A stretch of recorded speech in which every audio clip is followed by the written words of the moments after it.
It's going, yeah, they're all it's this weekend. Yeah, is it this weekend or this week? When This does it kick weekend. off? So the races are on Saturday.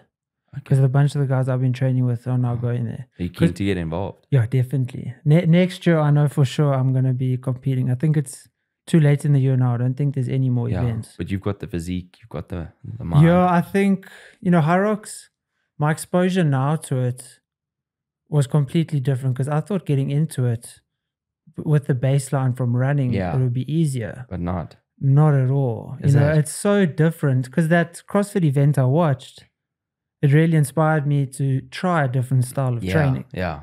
So then CrossFit doesn't appeal to me as much as High Rocks does. So that's why I joined the High Rocks gym, and then also they have CrossFit there as well. So I can always dabble in a bit of both. Yes. But I've done, this morning was my 4th session of High Rocks, and I'm definitely addicted. Hooked. But where is the gym? In Fourways at the Buzz. Where's the Buzz now? Where Hooters is? Yes. I know exactly so it's behind that. It's in that center there. Okay. Like you drive around the Planet Fitness and it's around the back. It's right there. Yeah. But the running fitness for me, I thought was going to be good. And not so but much. It's not at all. Because there is running within High Rocks, but when you're doing wall ball squats or you're doing sprints or ski erg, sprints on the row, then you run when your heart rate's already like 150, 160. Whereas when I'm running, I'm cruising at like 130, 140. And what's your average pace when you run? It depends. So when I run, I mainly just go for cruising pace most of the time. Like every now and then, maybe like once or maybe like 3 times a month, I'll implement speed work. Okay. But it's mostly just cruising 530. Okay. Lately, I've kind of been allowing myself to not push because I've actually stopped sharing onto Strava my runs because I used to find myself while I was running. Yeah. I would be thinking, okay, people are going to see this on Strava. I better run faster. Yeah. And I was like, this is so ego-driven. Like, what's the point? Like, just run because you love it. So I stopped sharing to Strava, and now it's just, if I'm running 6 minutes a K, big whoop. Yeah. I'm running because I love running. That's all I run at. Like with comrades, it's slow. But that is long. That's fast. Yeah, so to run at 6 for the entire comrades is amazing. No, I ran at like 7:15. Okay, so what is your time for comrades? I did 10:20. 10:20. Dude, that's... It's fine. Finishing I wanted comrades. to do 10 between 10 and 11, and that was epic. I was 28 in the whole comrades for negative splits in the second half. Okay. So I sped up by like, I think it was 54 seconds a K. So yeah, I had a great day. Nice. But yeah, like comrades is just slow. I actually wish I had trained slower because I was running with guys who were training at like 5:45, 6:15. I wish I had run at like 6:30 max because you run so slowly on the day. There's no point in running at 5:30, 5:45 if you're gonna aim for a 9 to 10:30 time. Did you do the race with those guys that you're training with? No, so those guys mainly did between like 9:30, 9:38. Yeah, so they got out really quick. I went out really slow. How did you find the whole experience of It comrades? was unreal. Want to do it again next year, do the down, and then I'm done. 1 up, 1 down. What about comrades? What excited you? What piqued your interest about it? To be honest, I never thought I'd run comrades. I thought it was something I always enjoyed watching, but I was never really a runner. I like to do sort of functional training, motorbikes, that kind of thing, just keep fit. I'd run here and there, but I don't know, it's 5 to 10 Ks kind of thing. And we went away with some mates to a farm middle of last year sometime, and one of the guys had just run comrades, but he's a runner. He loves running. He's one of my best mates. And we were with 2 other guys there who were not the healthiest chaps, but also good friends. And the one guy said, let's run comrades next year. So we had a few beers in us, and I said, listen, if you guys run comrades, I'll run comrades. So we all shook hands. And yeah, unfortunately, those 2 didn't make it to comrades. The one guy did try quite hard. But yeah, I kind of shook someone's hand or shook my mate's hands. It's, you got to stick to it. So that's what I did. So, and, had you been running at all leading up to it? Or not really, once you decided to do it? No, once I decided to do it. So I started training in Jan. I did a couple of runs here and there towards the end of last year, but I really started in Jan. That was epic. It was really cool. I trained with some awesome guys. That was probably the best. leading up to it was training with the guys, getting to know a different, I come from a motorbike riding background, enduro, so it was nice to get to know different guys, awesome guys, and I've actually become quite friendly with them from a social standpoint now.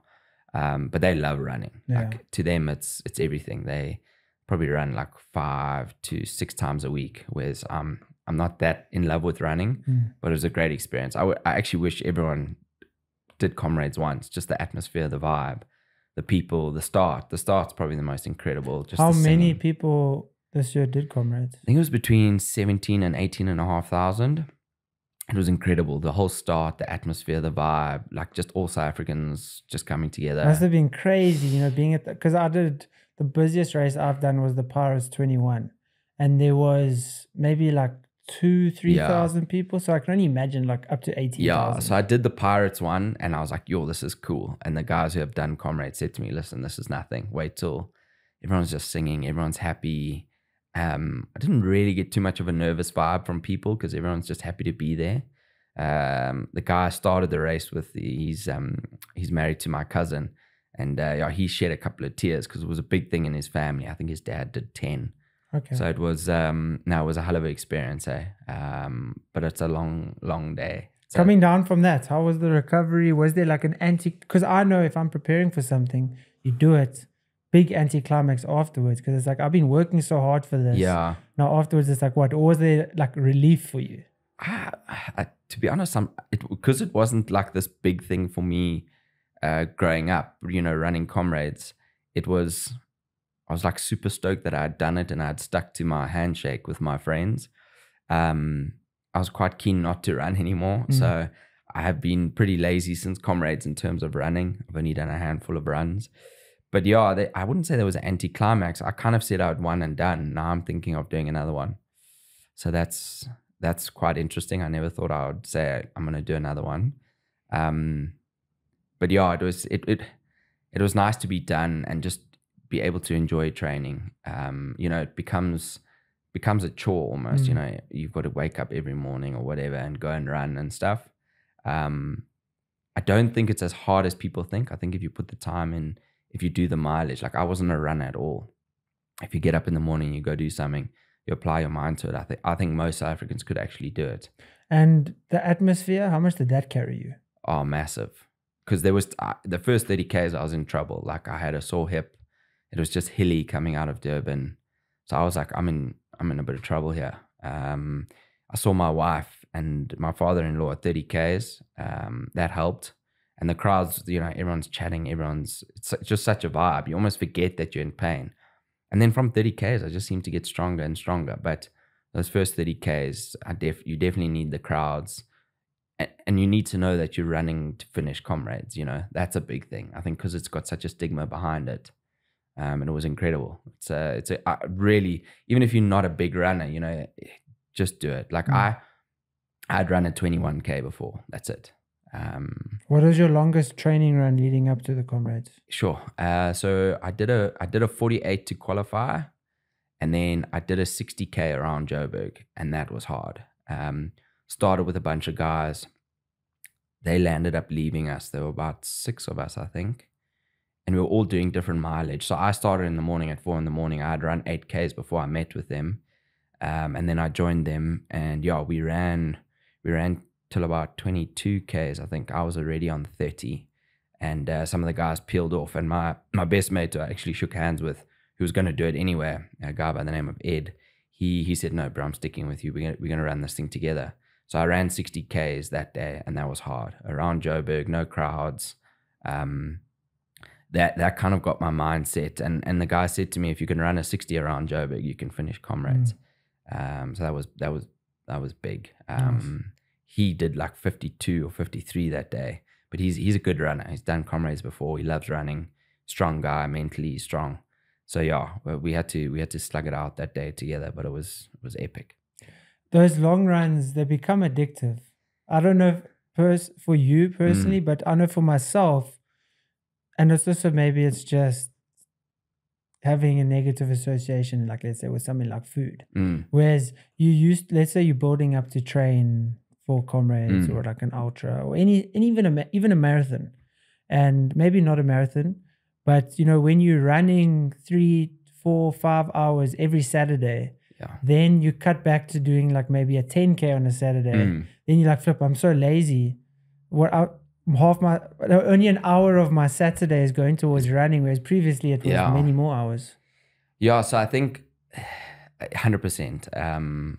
It's such a, you almost get used to it. Like, I mean, I thought 21Ks, like I'll never do 21Ks. And then you start doing, you know, your 20Ks plus are long runs. Then you go and do like a 30K, 32K, whatever. And then you go to a 48K and you stuffed after the 48K, but then you go do a 60K. And it's just amazing what the mind can do. And I think people underestimate themselves. Like I never thought I'd run Comrades. And it was quite a big thing because my father-in-law had done Comrades many years ago. And he did a 10:38. And yours was? 10:20. Ah, nice. You beat him. But it was quite interesting because he tried to beat his dad's time. And then I said, look, I just have to beat 11 because that was the old Comrades time. So there was a bit of a rivalry in the house, and me and my father-in-law get on really well. So I was tracking not even to finish in the first half. I was really battling. I think I was at 13 hours or something. And then... Was that why that negative split came in? Because you were like... No, not necessarily. I just got stronger. I just started to feel better. I've always been an endurance athlete. Don't get me to sprint 100 meters because I'm the slow as anything. I always kind of get better as I go, even with my enduro riding. And then I started coming down and down, which I didn't realize, but my wife started chatting to my father-in-law in the car because they were seconding me.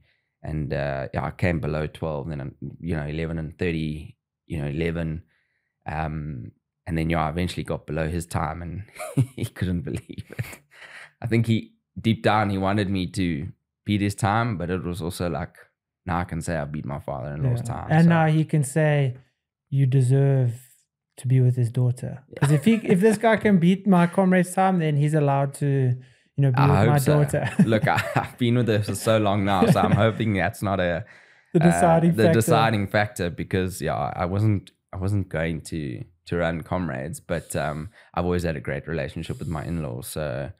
So yeah, but it was nice to get one over him. Yeah. I must be honest. So obviously, did you grow up riding enduro, or was it motorbikes and then transformed into enduro? So my father was he loved motorbikes. He was fanatical about them, and growing up, I don't think they had the money for him to ride and get into it, properly. Like some friends of his, I think. But I think when he was in his teens or after the army, he started riding. And he got quite big into it. And then I think life happens and he had kids, and, he was never a pro or anything like that. He just loved riding. He was just fanatical about motorbikes. And that kind of, we grew into it. When we were kids, we had Pee-wee 50s and Pee-wee 80s, like we all start. We were never going to be pro or anything. We just loved riding. Just like myself and my dad would go out and ride, and I just loved it. I got a tick for it. But also we never really had the money to do more with it. It was just expensive. Yeah, it was always just a hobby, a weekend. We were weekend warriors. So I'm still a weekend warrior, but it's something I'm passionate about. And then I went to boarding school, so down in Grahamstown at a school called St. Andrews. And my whole high school career didn't ride much. The odd weekend when I was home, I'd go for a ride. But then, unfortunately, I lost my dad in my matric year. So my mom got rid of all the bikes, and I actually stopped riding. And then I met a guy after school, and he had bikes, and that's kind of where the love grew again, and started from there. So just something I was passionate about. If we can touch on losing your dad a bit in terms of matric. Yeah, so we don't have to talk about it, but just in terms of maybe how it shaped you, in the person you are today. We don't have to go into specifics of, him passing away, but maybe just how you have, had to learn certain things, how you've had to grow, how you feel, maybe how it shaped you. Yeah, so me and my dad were very close. I'm always open about speaking about it. I don't quite understand why people don't want to speak about loved ones they've lost. But my my dad and me were always thick as thieves. We had common interests. He was my best friend without a doubt. And he did everything for his family. So we were always close. Unfortunately, I think it was my grade 11 year, he got diagnosed with pancreatic cancer. I think at the age of 47, super young.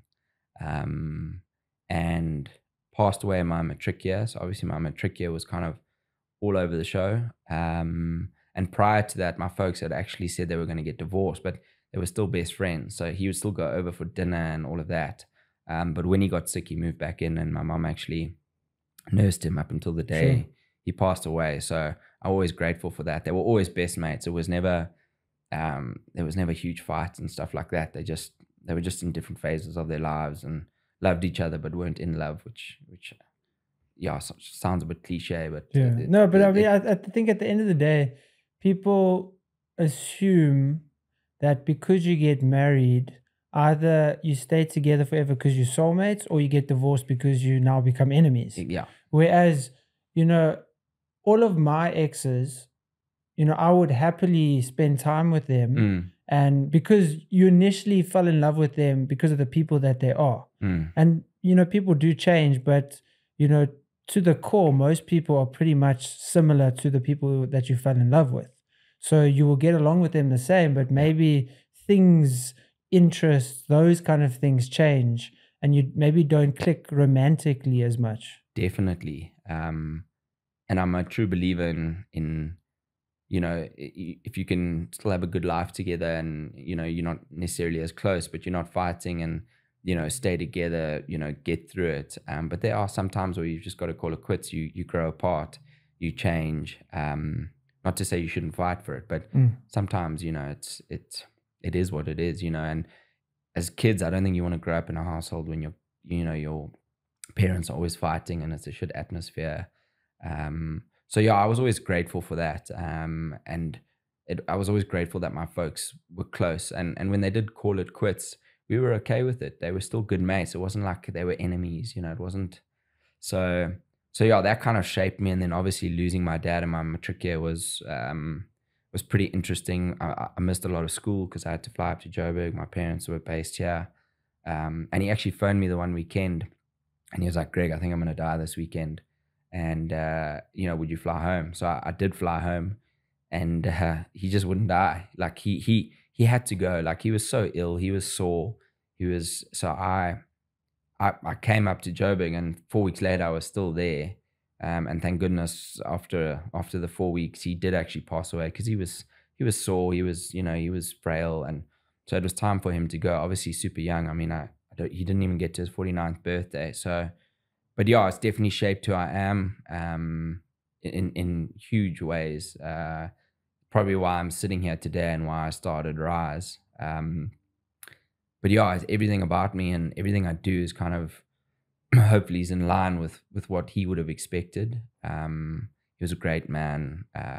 Yeah, it was just one of those things. That's life. I didn't, unfortunately, my brother didn't take it as well as I did, and he got a bit lost and found his way into some bad habits. We're still very close, me and him, but it was interesting to see how the family, how each family member kind of took it. I kind of just stayed the course and tried my best to live the life that he would have wanted. He sacrificed so much.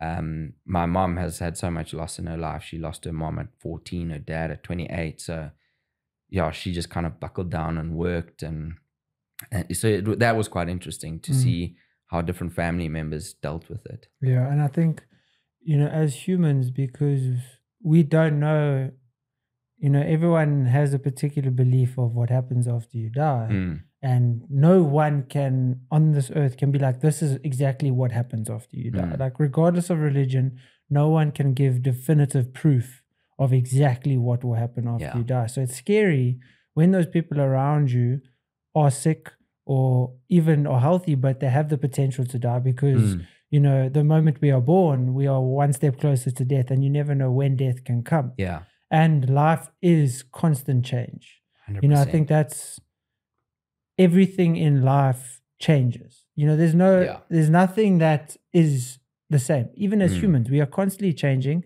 Our personalities are changing. Our interests are changing. 100%. Our bodies are getting sick, getting healthy. Our interests, everything is change. And we have to almost have this detachment to certain things that are going to change, which is everything. 100%. You know, it's, I love you. You're my dad. You're my mom. You're my family. I love you. But you are going to die. I'm going to die. Everyone's going to die. And I need to then, because you're going to die, cherish every moment that I do have for you. And it's difficult. Obviously now you having been exposed to your dad dying young, now obviously going forward from that, you can be like, okay, well, my mom's also one day going to die. Let me cherish every second with her. But I think we as humans need to cherish every second with other people before we've had to learn that we need to cherish them. We just need to value every second that we have with these people in our lives, because at any instance they can go. And it's quite interesting you bring that up, because my dad passed away, and another friend of mine at school's dad also passed away within like 2-3 weeks. Sure. And I said to him, listen, I think we need to stand up.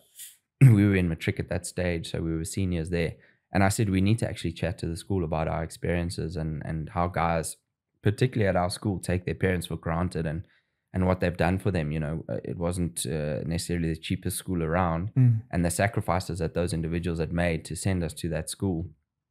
And we stood up on our Wednesday break time and actually discussed exactly that. You know, guys, you don't know how lucky you are to have both your parents around and whatnot, and appreciate what they've done for you, even if they're no longer around, or if they are around, you know, just treat them nicely, treat them well, know what they're doing. You know, they're sacrificing, they're going to work every day. So that was a big thing for me. I always appreciated my dad. And I only realized once I'd started working how much sacrifice he had actually made. And that's kind of led me to my career now, as well as Rise, in that he sacrificed everything and put so much of himself into business to give us a great lifestyle, and unfortunately had some mishaps with business that put him under massive pressure, massive stress, which I think ultimately led to him getting sick. And you don't realize, you know, how that affects individuals, you know, like the work stress, the lives we live. And that's a big reason why I started Rise, and it's basically shaped who I am, very much losing my dad and the whole journey of losing him, and why he got sick, and why I believe he got sick, has kind of led me to this point today. So you obviously, was your dad, did he have his own business or? Yeah, so my dad came out of the army, didn't know what he wanted to do, so he went straight into business with his father, who had a cane furniture business. He then approached his father and said, look, I want to start making kitchens, and let's buy a beam saw. And, you know, so he did. They started a kitchen business, and it kind of grew from there. And then growing up, we actually lived quite a nice life. I remember going overseas when we were like 6 and went skiing, and we lived in a lovely home, and everything seemed kind of hunky-dory. But as a kid, you're oblivious to how privileged you actually are. You just think this is how people live, you know. And then unfortunately my dad, that was called Risley Kitchens, and it was our family business. And unfortunately my dad bought another business that was in trouble. And kind of speaking to my mom years later, she explained that he was kind of early 30s, 35, got a little bit arrogant, thought he kind of knew the kitchen game and, you know, knew what he was doing. And he bought this other business called A to Z, and unfortunately it went belly up, and was borrowing a lot of money from Risley Kitchens. And anyway, he found himself in a massive hole, massive debt. And I remember my mom saying, or even my dad, he kind of approached all the guys he owed money and said, listen guys, just freeze what I owe you. I'll pay cash on delivery, but if you close my accounts and don't supply me, I've got you know, I can't pay you guys back. And I think every single creditor agreed to that except one. And my dad paid back every creditor.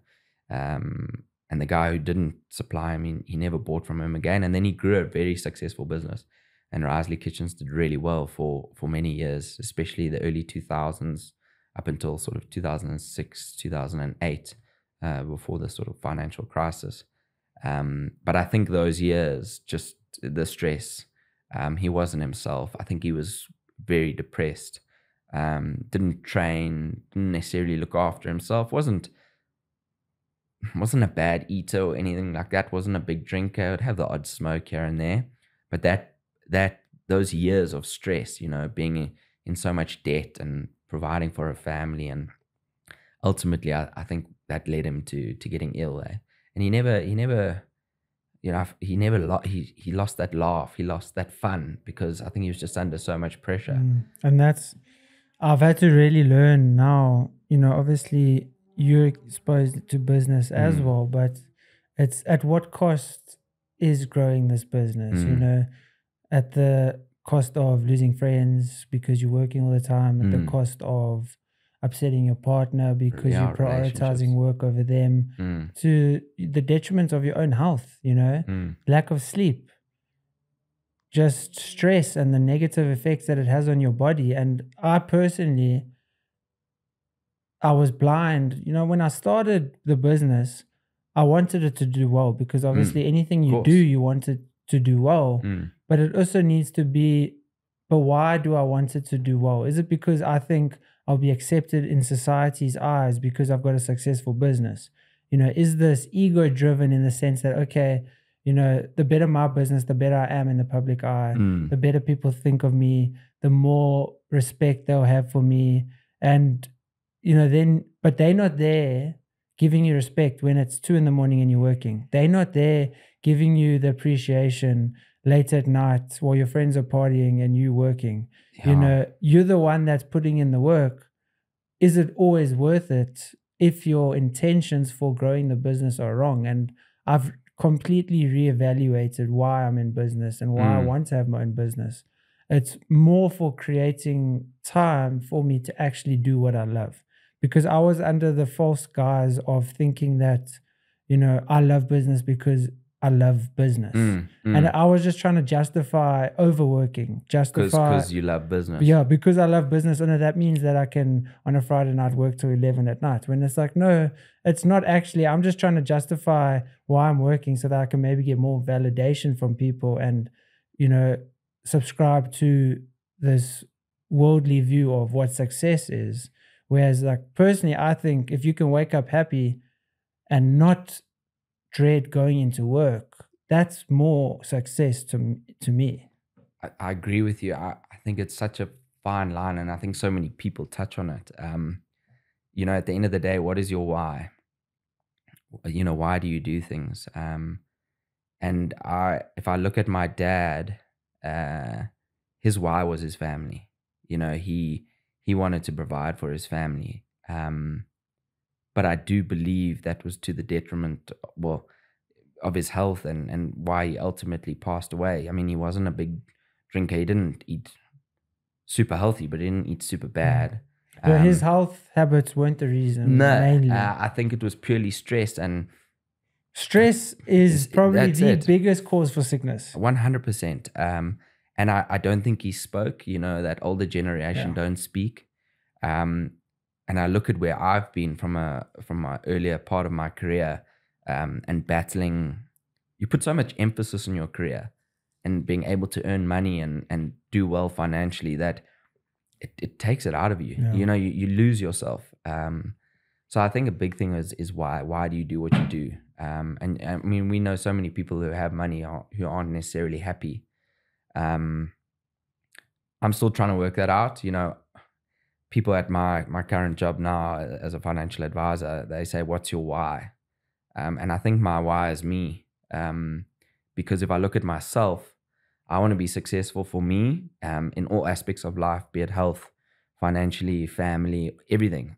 And if I'm doing well, and if I'm looking after myself, I'm looking after the others around me. I'm a happier person. Yeah. I think my dad's why was his family, but to his detriment. Other people say their why is their daughter or whatever it might be. I think you got to find what's your why. Why are you in business? Why do you want to have a family? Why do you ride motorbikes? And I think it ultimately has to come down to, you just need to be happy. You need to find that balance in life. I love working. I love getting up in the morning and going and doing what I'm doing now. I wouldn't have said that probably a year, 2 years ago. But you just got to find what makes you happy. And I think you've got to have a balanced life. Like you say, can't work till 11 on a Friday. Go have a drink with a mate. Yeah, I think what you mentioned in terms of being successful in like every avenue. And, you know, when I started this business, I was like, no, I want this to be a success. And I will happily lose sleep, lose training.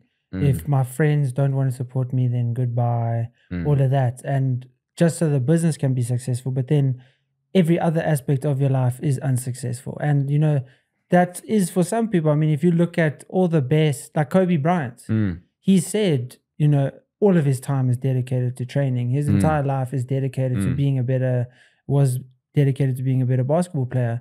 And, you know, we all know all these greats had terrible other facets of their life, terrible other instances where maybe they have bad parents, marriages or whatever.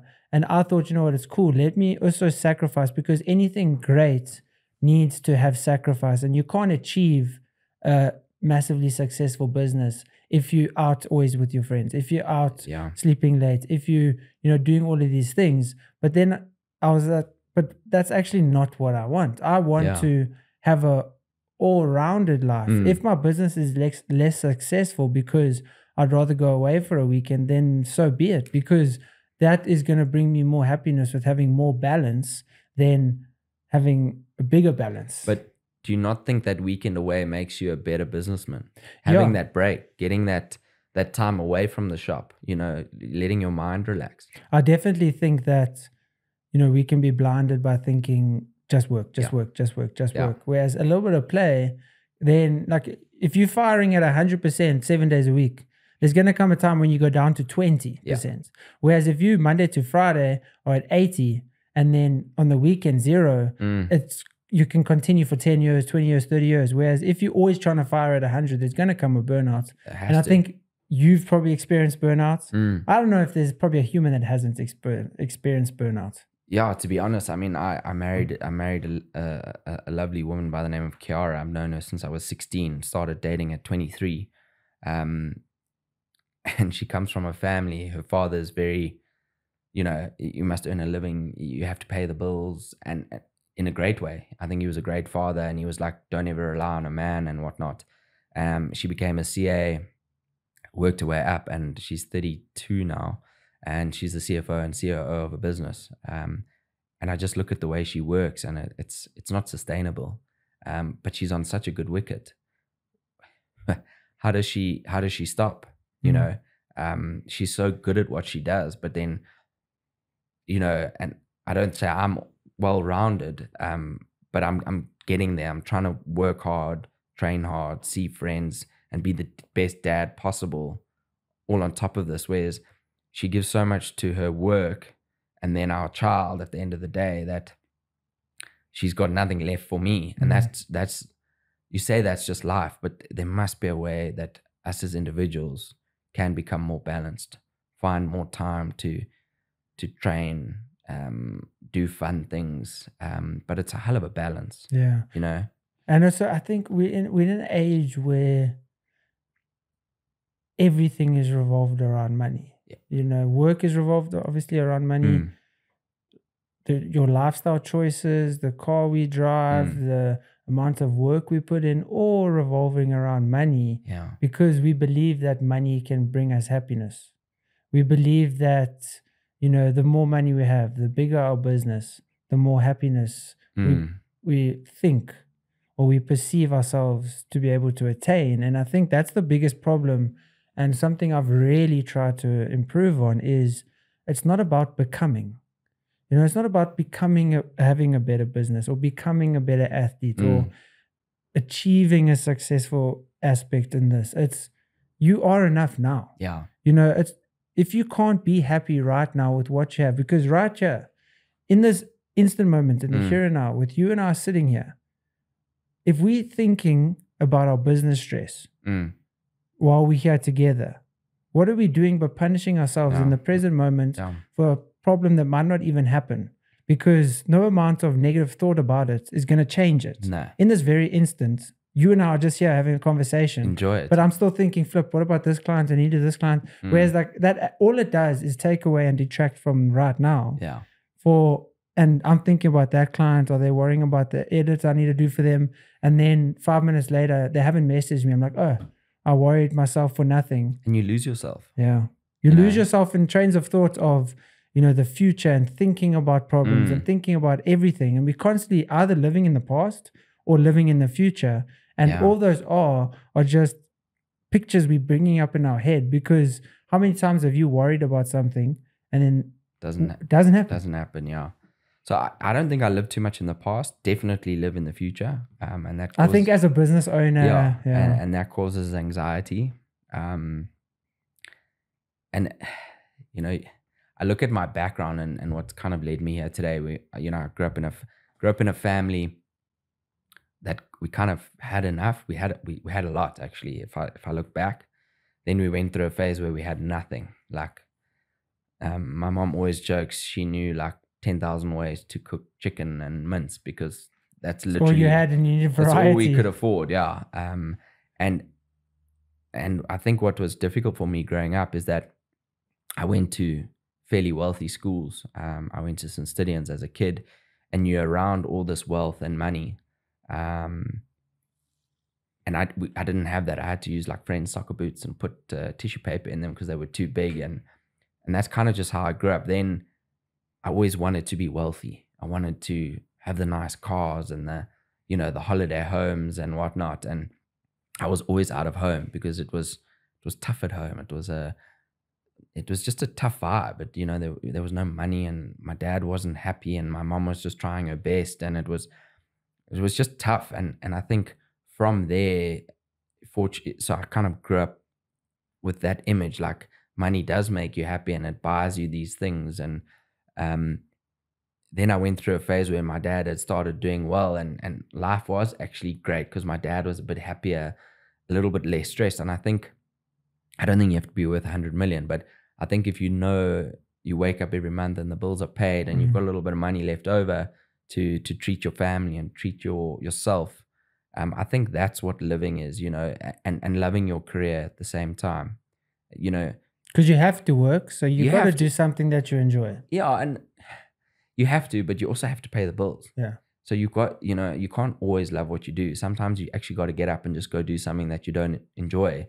But I think there's a fine line there, because you have to obviously generate some form of income, because to survive in this world, you need enough money to meet your requirements. But, if you just working 9 to 5, Monday to Friday, wishing for the weekend, paying your bills, there's probably something that's out there. It's a bit better for you. Yeah. Even if it's making a little bit less money, but Definitely. I mean, personally, I don't want to live a life where I'm just pushing through, putting my head down, just existing so that I can pay the bills.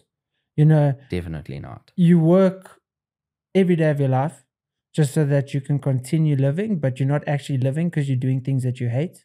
Yeah. So yes, we need jobs, and we need to be able to afford an income. Yeah. We need a roof over our head. We need food. We need to send our kids to school. All of these things. But maybe the food you eat or the holidays have to be less extravagant to do more of what you enjoy. Because if you're doing something you hate for 11 months in a year just so that you can afford 1 month of pleasure, it's just going to make those 11 months so much worse.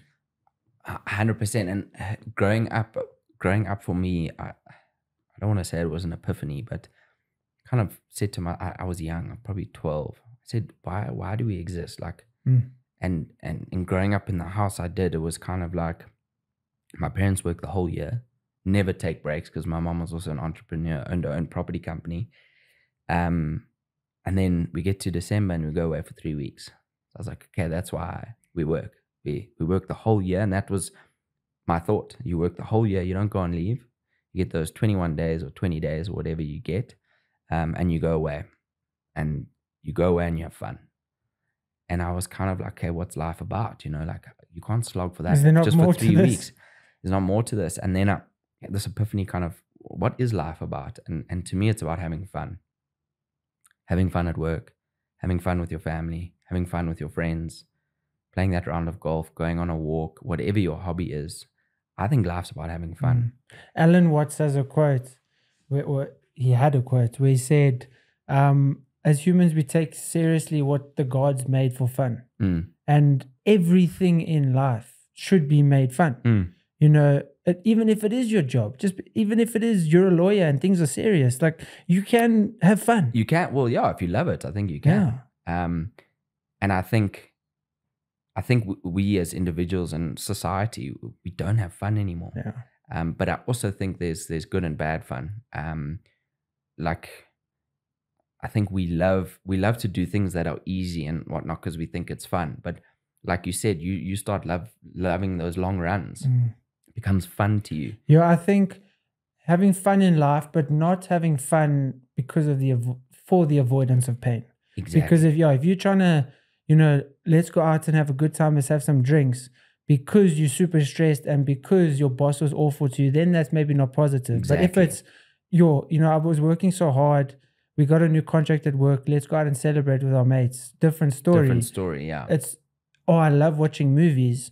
It's not, I just want to sit on the couch and watch a movie to escape my life. Yeah. Whereas I love watching movies. It's been a hectic week. Let me de-stress, have some fun. Yes. So I think it's also just your framing of your enjoyment and what you do. And I think that's where people get lost, and they lose themselves. You know, what are you about and what is fun to you? And obviously people live very different lives, different upbringings. And you do lose. I mean, I lost track of myself during COVID and prior to COVID, just not knowing what I wanted to do. I was in a bad headspace and forgot what having fun was about, you know. I thought I was having fun, but was I? If I look back on it now, where I am now to where I wasn't having fun. Even when I was doing playing that round of golf I wasn't even enjoying golf. And I thought I was. Yeah. And that's, you know, Zen philosophy. And, you know, there's another Zen quote was, wherever you are, be there. Yeah. So you're having fun playing golf, but while you're playing golf, you're thinking about work. You're thinking about this. You're thinking about and this. Happy I am. And how unhappy. But it's like, let me just play. I'm playing golf here now. Let me enjoy this, because no amount of worry about financial stuff while I'm busy playing golf is going to change. But it's easier said than done, eh? I think it's just constant practice. Yeah. And it's being mindful of your thoughts. Yeah. To you're playing golf and then you realize, wait, I was just in some thought cycle about the argument I had with a colleague at work, where it's like, let's not go that route. Let's maybe just be here, be a bit more present. Yeah, we should. I 100% agree with you. It's just, how do you get to that point? And I think that's what led me up to starting Rise as a business, being in such a shit headspace, really a bad headspace. And I had a great upbringing. You know, there was nothing in my life. Married to a beautiful woman. What do you think brought you to the negative headspace? Was it? So yeah, leading back 2019, 2020, obviously COVID happened. And I think a lot of people found themselves in this position. At the time, I was working for my mom in the real estate business. I wouldn't say I was unhappy. Me and my mom always got on well, worked well together. We still do a bit of work today together. But I don't say I wasn't fulfilled. I wasn't using my brain. I wasn't pushing myself. And I think because of my dad and my upbringing, I put so much emphasis on my career. Not necessarily money, but career. Tapping into what you might be good at, loving what you do. Yeah. So then 2020 hit, obviously. I think it was 2020, early 2020, we had lockdown. March. So it didn't work for I don't know, 3-4 months. I can't even remember what it was. Then got back to work, and the property market, we kind of had a good run. Or myself, we sold a lot of property because no one could do anything now all of a sudden. So I had a really good run, but I still wasn't fulfilled. It wasn't. I thought it was something that I wanted to do, get into a family business, be an entrepreneur, grow this real estate business. But I wasn't happy. I wasn't fulfilled. And I wasn't in a great headspace at all. And then I thought, look, let me leave the family business. Me and my mom, we're still on great terms. We never had a fallout. I just said, I need something else. So I left. I went and joined another property company, but more on the industrial side. And I actually got the job through a guy that I ride motorbikes with, hell of a nice guy, and he headed up the division. And I joined this business wanting to have more camaraderie. It was like only me, my mom, and 2 other staff. So I wanted to join a business where I felt it more of a belonging, you know, work, lunch. Because it is, she's your mom. Yeah. So it's a different relationship. Different dynamic. Yeah. So I wasn't fulfilled. That was the biggest thing. And then I joined this new company. And it wasn't what I thought it would be, in terms of, I thought there would be more events. There would be more camaraderie within the office. I like to go to the office. I like being around people. And it wasn't that. And then on top of that, I was battling to do deals and feel that fulfillment out of doing well financially and closing deals. And so I just got to a point where I was just so unhappy because I wasn't achieving work-wise. I didn't have that and that wasn't anyone else to blame. That was purely me not being able to do the deals I needed to do to feel that fulfillment. And then on top of that, I didn't have the camaraderie within the office. So yeah, after 2 years there, I got offered another opportunity to start as a financial advisor. And that's just changed my whole mindset where I'm at. And a lot of that has to do with also building Rise. Prior to that, building Rise, while I was working in the property industry, I had to do something else and it's something I wanted to do. I wanted to still have my own business. So yeah, that's I think it was just fulfillment in life, more from a career standpoint. I've got a beautiful family, beautiful wife. Well, I mean, most of our day is dedicated to career anyway. So you need to find fulfillment a bit more than, I don't know, constantly wishing you were somewhere else. 100%. Because when you're spending 8 hours there, you don't want to spend 8 hours wishing you were somewhere else. Yeah. And you put a big emphasis on earning. You you want that decent paycheck. You want to be able to pay the bills, no stress, and then save, and then have a little bit of fun. It comes down to have a bit of fun. And I just kind of lost myself. I stopped riding because I couldn't afford it anymore. That was hard. That was really hard on me, not being able to do the stuff you love because you don't have money.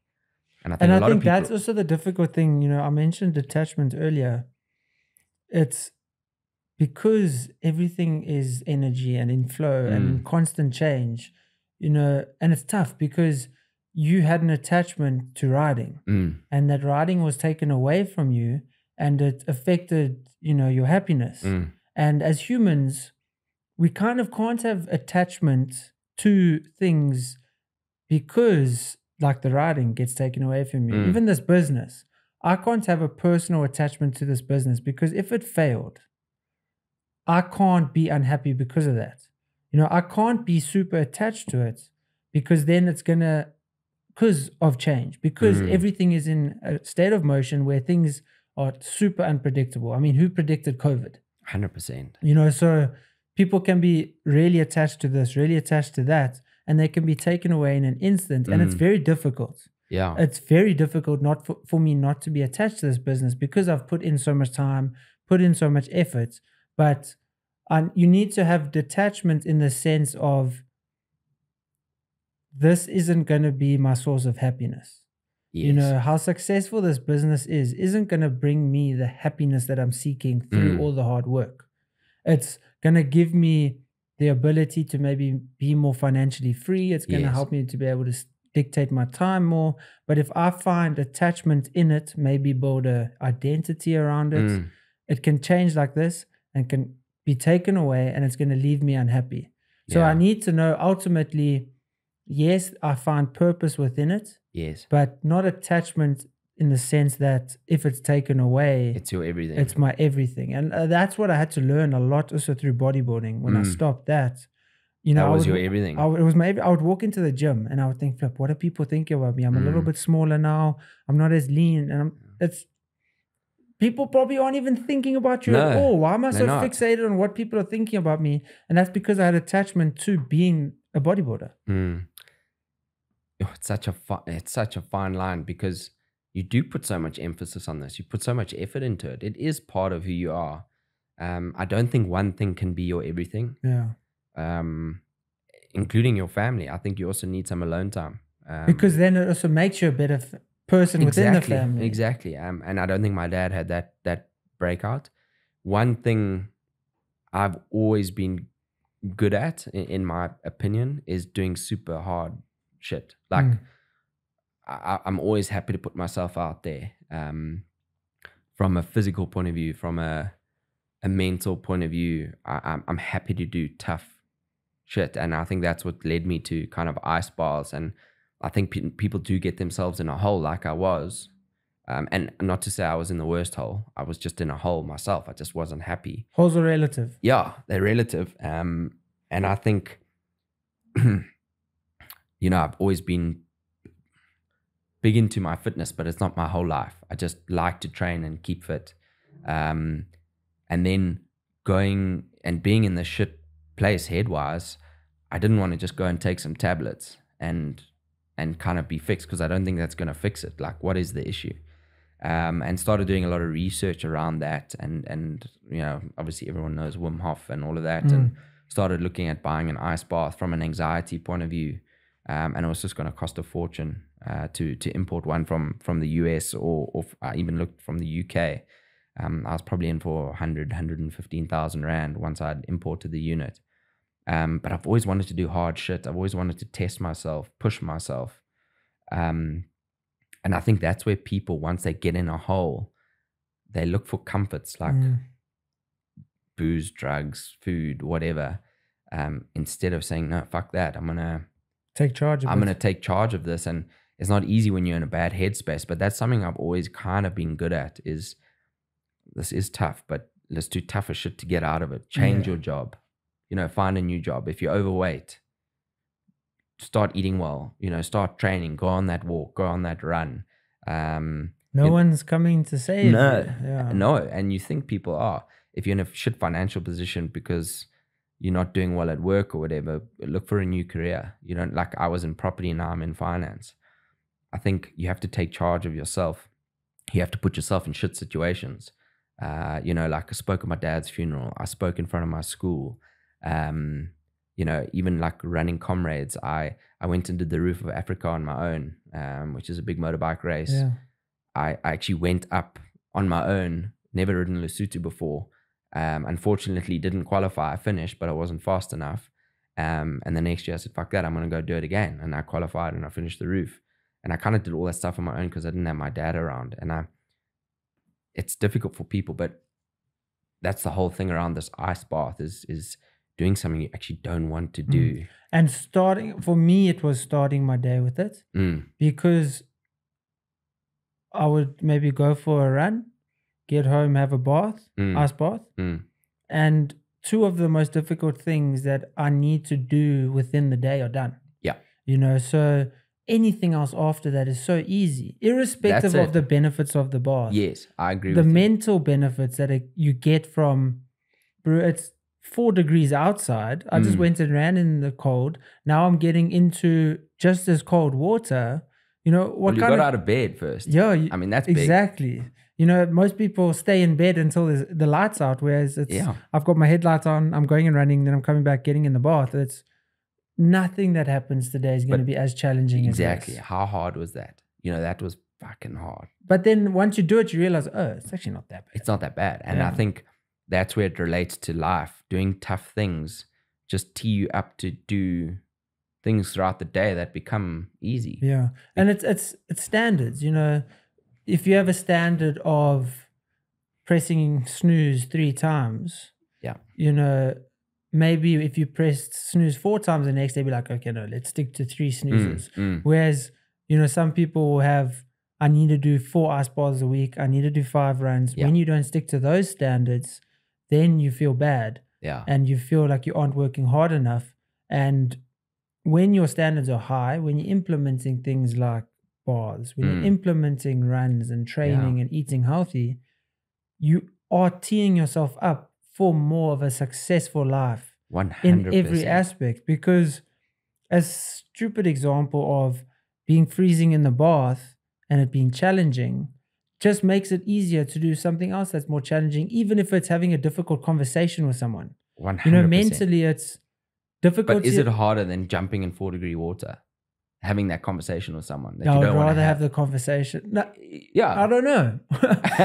Depends the conversation. Yeah. But that's also the thing about the bath. It's difficult, but you get instant pleasure actually from doing the difficult thing. Like I wouldn't say instant pleasure. I would I'm be happy suffering, out. but while I'm suffering being inside the bath, you know you're going to feel better later. I know while I'm busy freezing, my testicles are being sucked into my stomach or whatever. Yeah.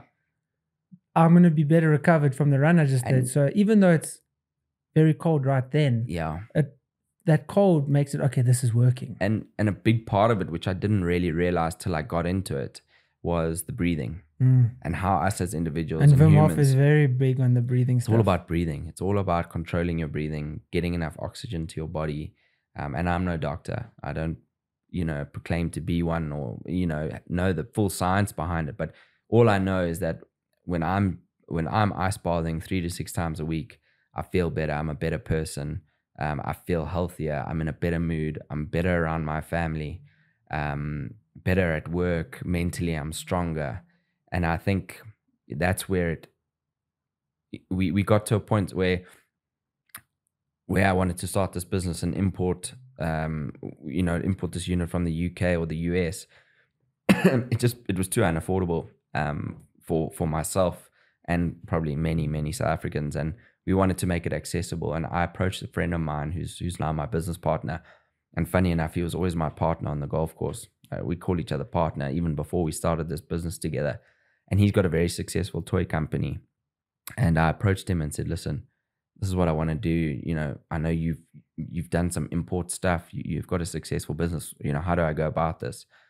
And I took a massive leap. Even being in a shit headspace, I was like, I've got to do this. I've got to do it for myself. I've got to push myself.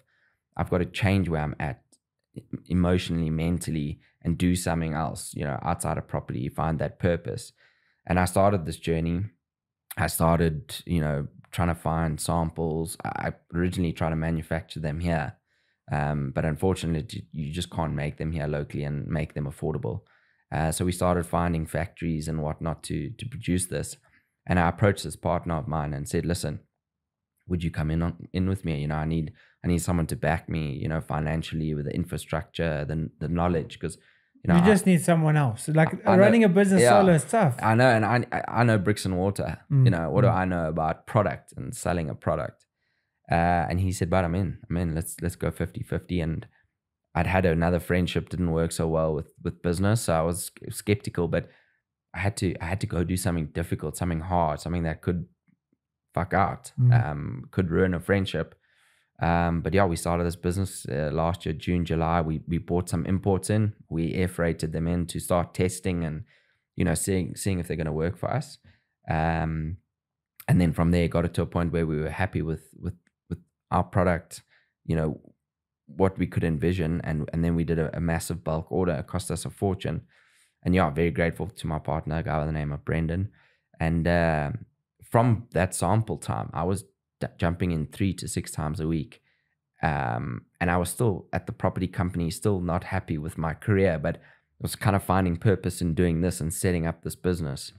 And I think doing difficult stuff, jumping in this bath, trying to build this business, test these products, I got to a point where I finally made the decision to change my day-to-day career and jump into another whole world while having this business. And I do believe that's down to my wife especially. She's had a huge impact on me making decisions and positive decisions in my life and backing me to do these things and always being behind me. But I do believe doing difficult shit like jumping into an ice bath, going on that run you don't want to do, eating healthy, whatever it is in life has led me to where we are now. We've grown a successful business. We've just started up in Namibia. We've got a Rise Namibia. Nice. A guy bought a unit up there and then said, guys, I want to sell your product up here and would you be open to it? So we've just gone from strength to strength. And if you had told me this a year, 18 months ago, I would have said, you fucking mad, Jesse. And it's what led me to sitting here with you today. I would have never met you. I would have never reached out, just put me in such a different mindset, but by making change. Yeah. And sometimes we need to just force ourselves to change because we get comfortable in our negativity. We get complacent in our negative thoughts. And how many people have you seen? And maybe this is also how you were in particular stages of that, negative mind space that you were in, where you just kind of become, it's just acceptable to be in that mindset because it's commonplace. You get comfortable in suffering. You get comfortable playing the victim. And then there just comes a point where you're like, actually, you get nowhere. This is not changing. I need to force myself to change. I need to take the plunge and get in the ice bath. 100%. Do the difficult thing. Because if I am unhappy, how can I expect anything to change by doing the same thing constantly? Yeah, and I've had that argument with my brother. He's in the same place he's been in for 5 years, and only now he's coming out of it, but he's got the same habits, does the same thing every day, or sort of prior to the last year. And my advice to anyone, and I'm only 33 years of age, just get out there, do different shit, meet different people. If you are unhealthy, if you're not exercising enough, if you're not eating well, if you're drinking too much, taking drugs, just get out there, try to do something different, try to find a different route of happiness. I was in a terrible headspace for myself. I'd always been happy. I'd always just loved life, enjoyed life, and to find myself in that, and I didn't even realize it. My wife realized it more than I did. Go do something different. Like, if you like to wake up and you're unhappy and you wake up at 10 on a Saturday or 11 and you're hungover or whatever, try not drink that Friday. Try go on a walk. Try go on a hike. Try change who you are. You might not like it. It might take you some time to find what does work for you.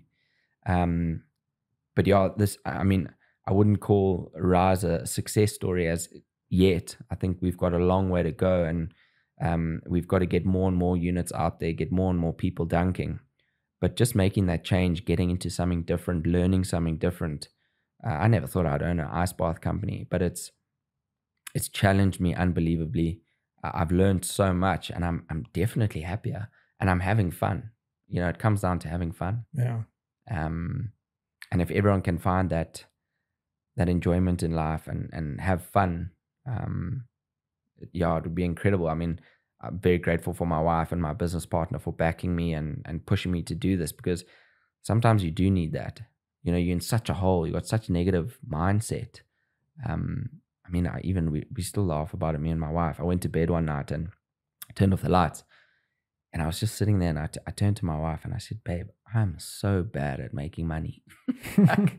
I actually don't know what to do anymore."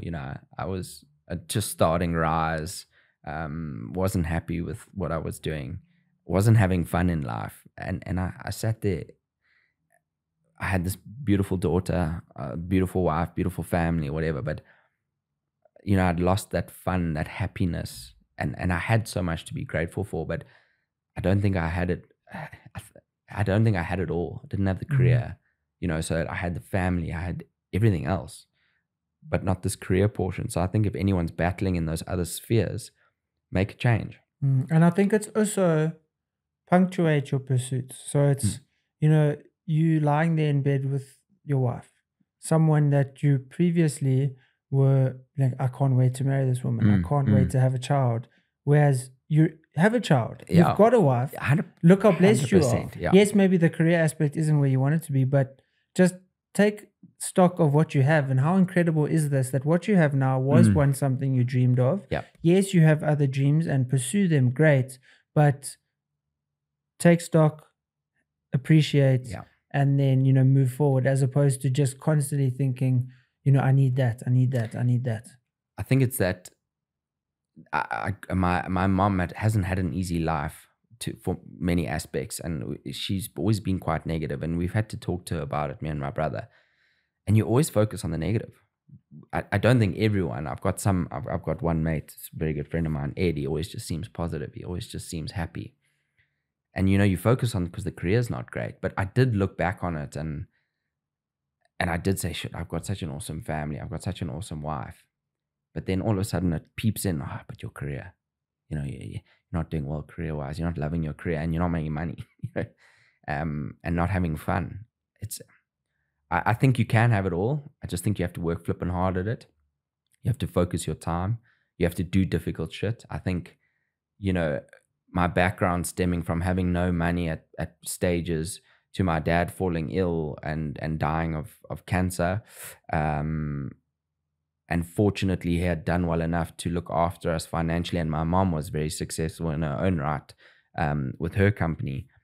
That's what's led me to this kind of health journey. And I don't think you can have a few beers, you can eat the odd bad meal. But if I look at my dad going through those tough financial parts, that's what led me into the, being in the financial game and making sure people look after themselves from a financial point of view and their family should something happen to them. We do a lot of risk and that kind of thing, and also making sure guys can one day retire or have, money in the kitty. But then at the same time, there's a massive health aspect and doing difficult shit during the week, like training, running, gymming, ice bathing, saunaing. It's finding that balance, I think you can have it. I think you have to plan very carefully to do it all and have it all. And I'm no saint. I love having a few beers and stuff, but then I also like to train. I like to gym. I like to go to work. And I think I'm a few years away from getting it to where I want it to be, but I'm at least on the right track, and I made the changes to get out of that negative mindset. Having started Rise, having started a new career, met really cool people along the way. So yeah, and I think it comes down to, I need to get to a point now where I'm just having more fun, whether it be on my own, with my family, with my friends, because I'd lost that for 3 years, 4 years since COVID. Yeah, I think we just need to appreciate the human experience. And sometimes the human experience is being in financial struggle. Yeah. Sometimes the human experience is having a difficult interaction with a person. The human experience encompasses the good and the bad. Just by definition, you cannot call this room anything but this is the inside of the room, right?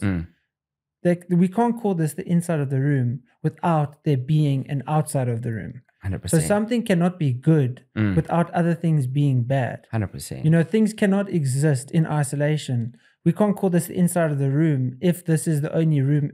Yeah. Then there's no outside, so then there's not an inside. So things can't be good without things being bad. And as humans, things are good and things are bad. And the bad exists because things are good, and things are good because there are times where things are bad. And we just kind of have to accept them. Sometimes work is really difficult and you're not making enough money.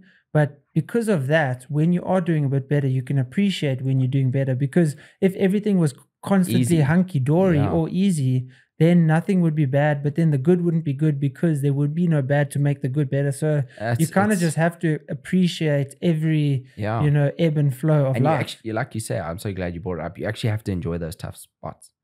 You have to be like, I'm in it. I'm not going to be here forever. It's just a season. I'm going to fight through this. I'm going to get through this. And, dig deep.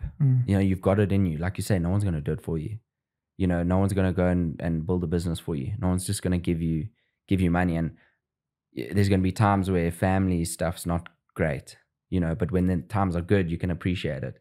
I was just in a place where I kind of was appreciating the grind and the struggle, but then you 2, 3, 4 years down the line, you think, fuck, this has got to end because I'm wearing thin. You get to that burnout stage, and not that I was working like ridiculous hours, but that you're always thinking, yeah, I'm broke.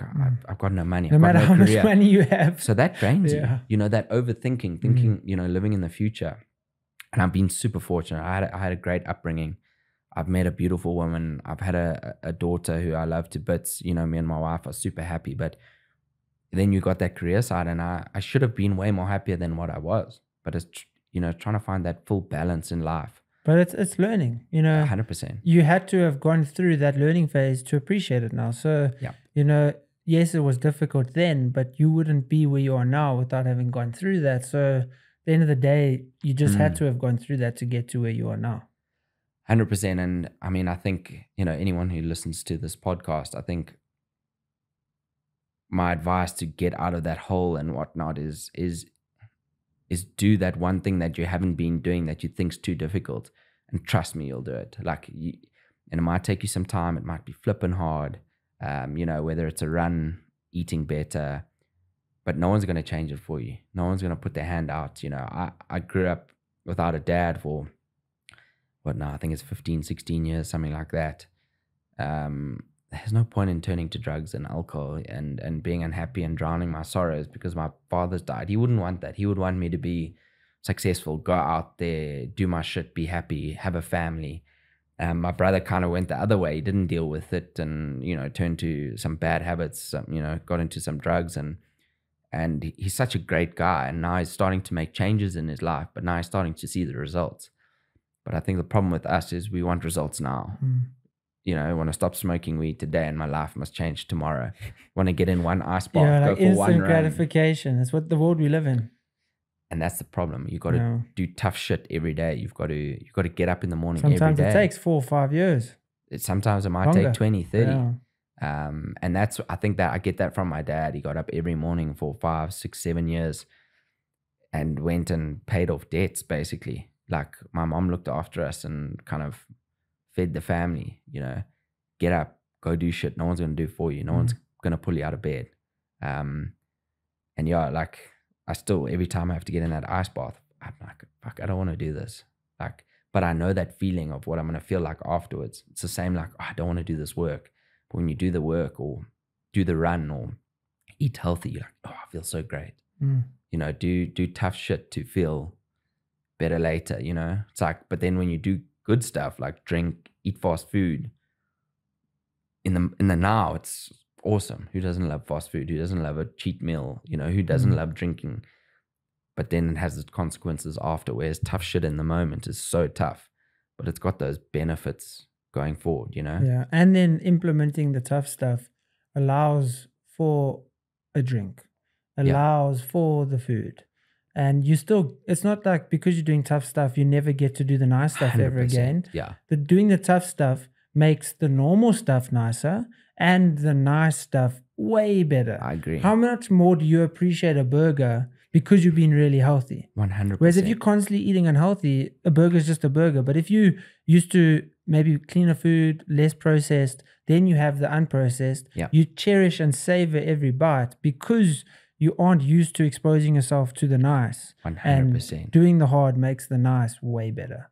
Yeah, I mean, I look at my mates who do everything in the now and all the nice stuff and the drinking and stuff, and they're unhealthy and they, you know, and that's where my dad was. All he did was work, you know, not have fun, not train, you know, just didn't have balance. And I think everything has to be in moderation. Got to work hard. Got to go home, be the family man, be the dad, be the wife, and then also find some time for yourself personally, and then also train hard and you know, and have the drinks. You don't have to be like all or nothing. Yeah. I think there's, you know, you don't have to jump in the ice bath every day, but you know, we at a point where we just want to make it accessible that people can get an ice bath, feel a bit better, but you can't just jump in an ice bath and automatically you're going to feel better. Yes, you're going to get. You might feel a bit better. The inflammation reduction, that kind of all stuff. All that stuff. I mean, the mental side was the biggest thing for me. That's why I started it. And then the physical benefits are obviously amazing, but you've still got to bring in the other aspects of life. Yeah. And all together to get that euphoria, I guess, that happiness. You know, you still got to eat well. You got to train. I prefer to do it in the afternoons, go for a run, come home, dunk, then I'm fresh for my family and dinner time and, you know, chat to my wife until we go to bed. But yeah, I mean, I guess we learning. And yeah, we're in an interesting place now. You know, all of us in careers and especially us youngsters, I think us anywhere from like 28 to 40s, you know, we're always learning. But yeah, I'm in a place now where I'm just trying to push myself, be it getting into an ice bath at work, making that phone call you don't want to make, reaching out to people that, you know, might not respond. But yeah, just pushing myself and doing tough shit every day so that I can be a better person, be a better husband, be a better father, you know, and ultimately hopefully be a very successful business owner one day, whether it's financially or helping others, you know, to be healthier. You know, I just don't want people to end up like my father did, you know. And he's such a lovely man, but he wasn't happy. He wasn't having fun, and he ultimately died very young because he was stressed, overworked, and you know, I don't think people should get to that point. Yeah, you know, I don't think he realized how bad he was. Yeah. Greg, bro, thank you very much. Thank you. I appreciate your time. If anyone is obviously interested in anything from Rise, we are going to put your obviously social medias, all of that in the description. And what's the best way for people? Just to visit the site? Yeah, so I think if guys are interested in cold water therapy, jump on the site, see what it's about. It's risewellness.co.za. Jump on the site. You can always also contact me. My contact details are there. And yeah, we've just launched a new rent-to-own model, make it a little bit more accessible from a cost perspective, because unfortunately they're not that cheap. But what's that looking at in terms of? So you're looking at about a 20,000 Rand deposit, a non-refundable deposit, but then you can take it over 12, 18, and 24 months, just a monthly debit order. And once you've paid it off, the unit becomes yours. So it's just another way of financing it. Just make it easier for guys. It makes it more accessible. If you want to try it out, get hold of me. I can't recommend it enough. Like, just the relief mentally, physically, everything. If you're a big athlete, if you're battling mentally, if you're a CEO who needs to deal with this stress better, there's just so many benefits. Just get hold of me if you've got any questions. If you want to test it out, see the product, we can make it happen. And yeah, thanks, Jesse. I really appreciate you trying it out and also. Yeah, no, I enjoyed it. I will be honest about being a little bit soft during winter. Not easy. I definitely will admit to being a little bit soft. I definitely saw the benefit from it. I absolutely, in my peak training period, was utilizing it the most, and that was incredible because it was really nice. And also, it does actually, if I'm thinking about it, it was actually nice in winter because I'm running outside 5 a.m, 4 degrees, coming home, hopping in at like 7, 8 degrees. Perfect. So it wasn't a massive temperature change. Maybe getting out of it afterwards, right into the shower, that's the cold part. But, you know, the inflammation reduction, the mental clarity that it helped me with. Massive.